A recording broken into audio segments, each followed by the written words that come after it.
नमस्कार दोस्तों, आप सभी का स्वागत है हमारे YouTube चैनल में और हम हैं बद्रीनाथ में। तो हम सुबह सुबह सबसे पहले प्रसाद लेकर पहुँचे तप्त कुंड और हमने तप्त कुंड में स्नान ध्यान किया।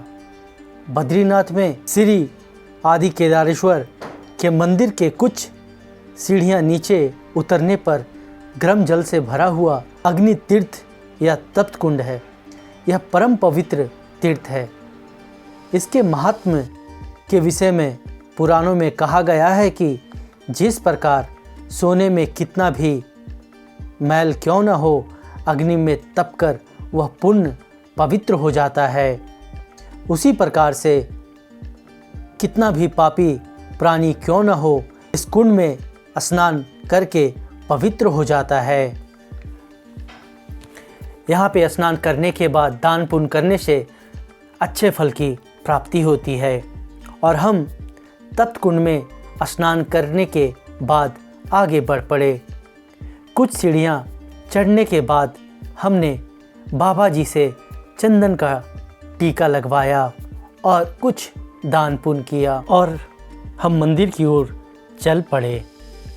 फिर हमें श्री बद्री विशाल मंदिर में तप्त कुंड के बाईं ओर भगवान आदि केदारेश्वर का मंदिर मिला और हमने वहां भगवान शिव की पूजा अर्चना की और उनका आशीर्वाद लिया। बद्रिका आश्रम में आदि केदारनाथ का मंदिर होने के संबंध में पुरानी कथा है। स्कंद पुराण के केदारखंड नामक भाग में बद्रिका आश्रम को शिव जी का प्राचीन निवास स्थान कहा गया है और शिव जी की पूजा अर्चना करने के बाद हम लोगों ने उनका आशीर्वाद लिया और बद्री विशाल जी के मंदिर की ओर आगे चल पड़े। और थोड़ी दूर चलने के बाद हमें बाईं तरफ श्री शंकराचार्य जी का मंदिर मिला। फिर हम वहाँ पे दर्शन करके आगे बद्री विशाल जी के मंदिर की ओर आगे चल पड़े। हम सब ने कोविड के नियमों का पालन करते हुए भगवान बद्री विशाल के मंदिर के अंदर जाकर भगवान बद्री विशाल के दर्शन किए। बद्री विशाल जी के दर्शन करते ही ऐसा महसूस हुआ कि भगवान साक्षात मेरे सामने खड़े हों और आँखों से आंसू गिरने लगे। मन मोहित हो गया। इस पवित्र स्थान को छोड़कर जाने का दिल नहीं कर रहा था। तो उम्मीद करता हूँ कि आपने भी मेरे माध्यम से भगवान बद्री विशाल जी के दर्शन किए होंगे। और मंदिर के बाहर जब मैं आया तो कमाल का व्यू दिख रहा था। मंदिर को घंटों देखते रहने का दिल कर रहा था। ऐसा प्रतीत हो रहा था किसी राजा का महल है। और इस मंदिर की खूबसूरती तो रात के वक्त और कमाल की होती है। महसूस ही नहीं होता है कि ये भगवान का मंदिर है। ऐसा लगता है कि कोई सपना देख रहा हूँ या कोई एनिमेशन किया हुआ मंदिर है। इतना खूबसूरत और इतना कमाल का दिखता है। और यहाँ का व्यू भी कमाल का दिख रहा था। और थोड़ी सर्दी थी लेकिन दिल नहीं भर रहा था। इतना मन कर रहा था कि इसी जगह पे रुक जाऊँ और मंदिर को देखता रहूँ। कमाल का अलौकिक मंदिर है। आपका मन मोह लेता है ये मंदिर। विश्वास ही नहीं होता है कि ये इस ज़माने में आप इस ऐसे मंदिर को देख रहे हैं। ऐसा महसूस होता है जैसे कि वो आप कोई सपना देख रहे हैं, किसी राजा का महल देख रहे हैं, जैसे टीवी पे आप देखते हैं कोई एनिमेशन बनाया हुआ मंदिर आप देख रहे हैं। और हिमालय की चोटियाँ यहाँ से कमाल की दिखती हैं। बगल में गंगा जी बहती हैं, उनकी जो सुरीली आवाज़ है वो आपका मन मोह लेती हैं और आपका दिल करेगा कि आप घंटों मंदिर के पास बैठे रहें, भगवान की भक्ति करें, नारायण नारायण जपते रहें और कभी ना यहाँ से जाएं। अब सारी देश दुनिया भूल जाएंगे, सारे मोह माया को छोड़कर मन करेगा कि यहीं बद्रीनाथ में बस जाएं। और भगवान का जहाँ मंदिर है वहाँ भी प्रसाद की दुकानें हैं, बहुत सारी दुकानें हैं।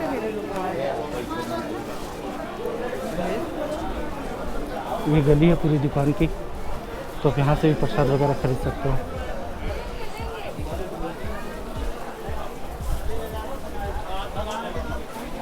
ये पूरा मार्केट है।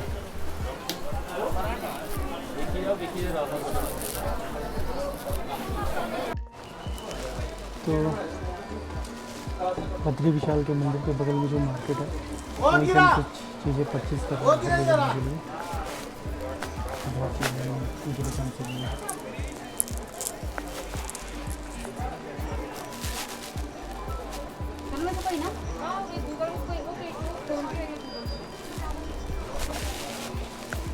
बद्री विशाल जी के दर्शन के बाद हम बद्री विशाल जी के समीप जो मार्केट है वहाँ से कुछ शॉपिंग किया। मार्केट में आपको प्रसाद वगैरह सब चीज़ मिल जाएगा और घर के लिए आपको कुछ अगर लेना हो घर ले जाने के लिए तो वो भी सारी चीज़ें मिल जाएंगी। तो व्यापारी क्यों परेशान है भाई? 2 साल से पुरानी है मेरे भाई, 2 साल से पूरी दुनिया परेशान है सर, सिर्फ व्यापारी परेशान नहीं है। 2 साल में 2 महीने के लिए खुला है तो व्यापारी परेशान नहीं हम भी परेशान, आप भी परेशान, सब क्या परेशान। खाएगा व्यापारी? आप इधर रहते हो पहाड़ों में, हम लोग रहते हैं नीचे, सब परेशान है। कोई किसी को कोई छोड़ा नहीं है किसी ने। फिर उनसे बातचीत करने के बाद हम निकल पड़े भगवान बद्रीनाथ के चरण पादुका की ओर। और दुकानदारों का कहना था कि पिछले 2 वर्षों से कोविड की वजह से यात्रा बंद होने के कारण हमारी हालत बहुत ख़राब है। 2 सालों से खुल नहीं रहा है, 2 महीने के लिए खुला है, 1 महीने के लिए खुलता है। उनका घर कैसे चलेगा? क्योंकि उनका जो इनकम का सोर्स है वो हम जैसे टूरिस्ट ही हैं, यहाँ टूरिस्ट आएंगे तो उनका इनकम होगा, उनका घर चलेगा, तो उनका भी कहना सही है। बाकी कोविड में तो सब लोग परेशान हैं, कोई दिन को परेशान है। तो हम अब निकल रहे हैं चरण पादुका के लिए। चले हाँ, मिलते हैं चरण पादुका के पास आपको। इस रास्ते पे हम चरण पादुका वाले लोग तो आपको ज्वाइन करता हूँ थोड़ी देर में। बद्रीनाथ मंदिर के पास ऊंचे टीले पर एक चट्टान के ऊपर भगवान विष्णु के भगवान बद्रीनाथ का पद चिन्ह पड़ा था। पादुका के रूप में दिखाई देते हैं। यहाँ पर एक साधु बाबा भी रहते हैं जिन्होंने हमें श्री चरण पादुका प्रसाद भी दिया। चरण पादुका तो ये हम आपको चरण पादुका के दर्शन करते हैं। ये है भगवान के चरण, दर्शन कर लीजिए आप सभी।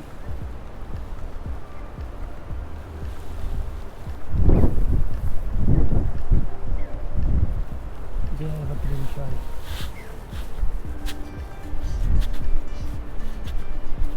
फोटो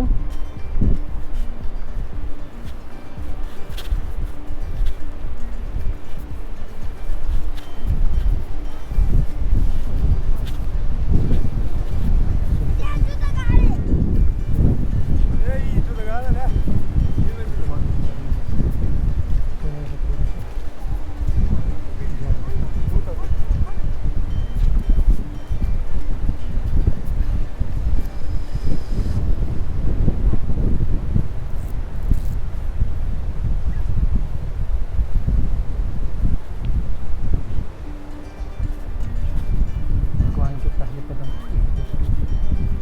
जय बद्री विशाल, जय बद्री विशाल, जय।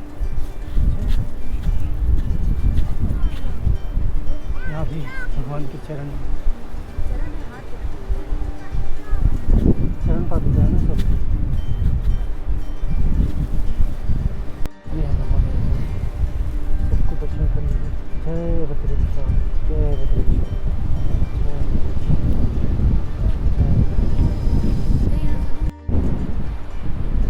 तो भगवान के चरण के आप लोगों ने दर्शन कर लिए और वो सामने नीलकंठ पर्वत है जहाँ भगवान शिव साक्षात विराजमान है। यहाँ के लोगों को मानना है कि भगवान साक्षात यहाँ विराजमान है। तो भगवान जहाँ विराजमान है उस जगह को मैं आपको दिखाता हूँ कि वो कैसा दिखता है। और जहाँ भगवान के चरण हैं भगवान बद्रीनाथ के, वहाँ पे बाबा जी तपस्या कर रहे हैं, वो सामने उनकी गुफा है। ऐसी जगह पे भगवान रहते हैं।